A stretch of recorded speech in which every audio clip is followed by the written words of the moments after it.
Lettre à l'église de Sardes. Apocalypse 3, versets 1 à 6. Écrit à l'ange de l'église de Sardes. Voici ce que dit celui qui a les 7 esprits de Dieu et les 7 étoiles. Je connais tes œuvres. Je sais que tu passes pour être vivant et tu es mort. Sois vigilant et affermis le reste qui est près de mourir, car je n'ai pas trouvé tes œuvres parfaites devant mon Dieu. Rappelle-toi donc comment tu as reçu et entendu, et garde et repens-toi. Si tu ne veilles pas, je viendrai comme un voleur, et tu ne sauras pas à quelle heure je viendrai sur toi. Cependant tu as à Sardes quelques hommes qui n'ont pas souillé leurs vêtements. Ils marcheront avec moi en vêtements blancs, parce qu'ils en sont dignes. Celui qui vaincra sera revêtu ainsi de vêtements blancs. Je n'effacerai point son nom du livre de vie, et je confesserai son nom devant mon Père et devant ses anges. Que celui qui a des oreilles entende ce que l'Esprit dit aux églises. Exégèse. Verset 1. Écrit à l'ange de l'église de Sardes. Voici ce que dit celui qui a les 7 esprits de Dieu et les 7 étoiles. Je connais tes œuvres. Je sais que tu passes pour être vivant et tu es mort. Le Seigneur possède les 7 esprits et les 7 étoiles de Dieu. L'église de Sardes avait beaucoup de défauts en ce qui concernait sa vie de foi. Dieu a donc averti l'église de vivre par la foi.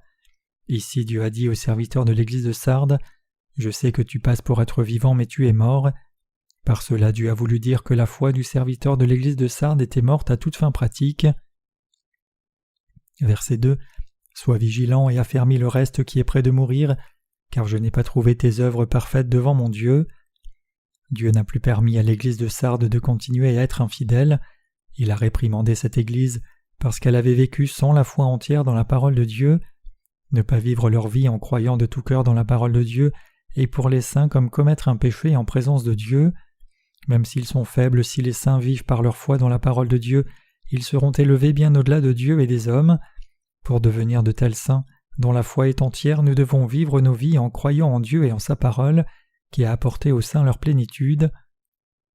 Verset 3. Rappelle-toi donc comment tu as reçu et entendu, et garde et repens-toi. Si tu ne veilles pas, je viendrai comme un voleur, et tu ne sauras pas à quelle heure je viendrai sur toi. Les saints et les serviteurs de l'Église primitive ont dû endurer des sacrifices incommensurables pour entendre et garder l'évangile de l'eau et l'esprit. Le Seigneur leur a donc dit de ne pas perdre leur foi dans cet évangile précieux de l'eau et de l'esprit, l'évangile qui a nécessité tant de sacrifices de leur part, et même leur vie pour qu'ils le reçoivent. Les croyants doivent clairement démontrer leur foi et leurs œuvres à Dieu en adhérant rapidement à cet évangile du parfait salut de l'eau et de l'esprit. Ceux qui sont sauvés doivent toujours se souvenir de la façon dont ils ont entendu et cru l'évangile de l'eau et l'esprit pour la première fois, vivant leur vie en étant reconnaissants pour la grâce de leur salut. Les saints nés de nouveau et les serviteurs ont le devoir de raconter la grandeur de l'évangile qu'ils ont reçu du Seigneur. S'ils ne le font pas, ils seront alors debout à la place des insensés et ne sauront pas quand le Seigneur reviendra sur cette terre. Verset 4. Cependant tu as à Sardes quelques hommes qui n'ont pas souillé leurs vêtements. Ils marcheront avec moi en vêtements blancs parce qu'ils en sont dignes. Néanmoins, le Seigneur nous dit ici que l'église de Sardes avait toujours quelques fidèles qui, sans avoir souillé leurs vêtements, gardaient la foi. Le Seigneur a aussi dit que ces saints fidèles vivront comme les serviteurs de Dieu, qui marcheront avec lui revêtus de sa justice. Ils pourront marcher avec le Seigneur parce que leur foi les rend dignes de marcher avec lui. Les saints dont la foi est approuvée par Dieu suivent le Seigneur partout où il veut les mener. Le fait qu'ils n'aient pas souillé leurs vêtements signifie qu'ils ne se sont pas abandonnés aux choses matérielles du monde, car ils avaient confiance dans la parole du Seigneur.